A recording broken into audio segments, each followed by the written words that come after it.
Thanks, Karine. I want to ask about the economy. Shocker. Shocking, I know. So a new Fox News poll shows that only 36% of voters approve of the president's handling of the economy. 31% approve of the inflation, ways handling inflation. Are voters just not getting the right message, or is there something wrong with the president's policies? So look, first of all, no, there's nothing wrong with the president's policy, but this goes into a little bit of the COVID origins question that I've gotten a couple times, and that clearly my colleague has gotten a couple times as well.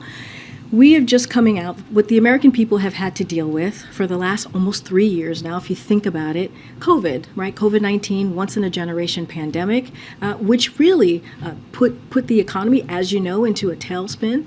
And the president, when he walked in, the last administration did not have a comprehensive plan on how to deal with COVID and how to make sure that we were getting people shots in arms. As simple as that. How do we get the economy back on its feet? And so that's what the president did. He got the economy back on its feet. We're seeing more than 12 million jobs created. We're seeing a lot of improvement where we make sure that we do not leave people behind, and we're building the economy from the bottom up and middle out. Now, look, obviously, inflation is still too high. The president is doing everything that he can to lower costs for the American people, hence the Inflation Reduction Act. That's also going to lower costs on healthcare, lower cost on energy, and also reduce the deficit by $200 billion. So we are doing the work. The president is doing the work to get that done.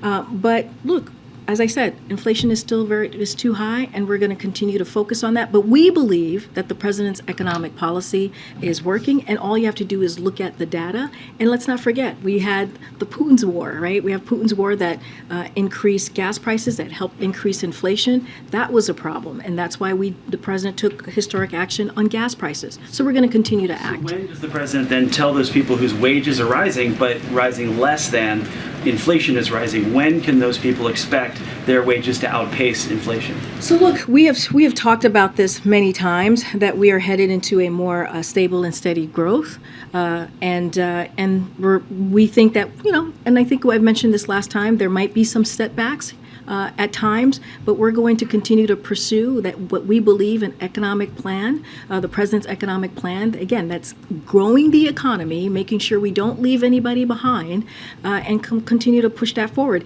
And here's the part too. And we have to talk about this, or at least I have to talk about this, which is, we have the president and Democrats who are doing the work to try and grow the economy, and then we have Republicans who want to do the complete opposite. They want to repeal the Inflation Reduction Act, which is actually going to hurt the economy, which is actually going to increase health, if you think about the health prices, and it's going to actually increase energy costs, because that's what the Inflation Reduction Act is supposed to do, and is going to raise havoc on the deficit. So we're trying to do the right thing. Meanwhile, Republicans are trying to reverse the work that we have been trying to do over the last 2 years.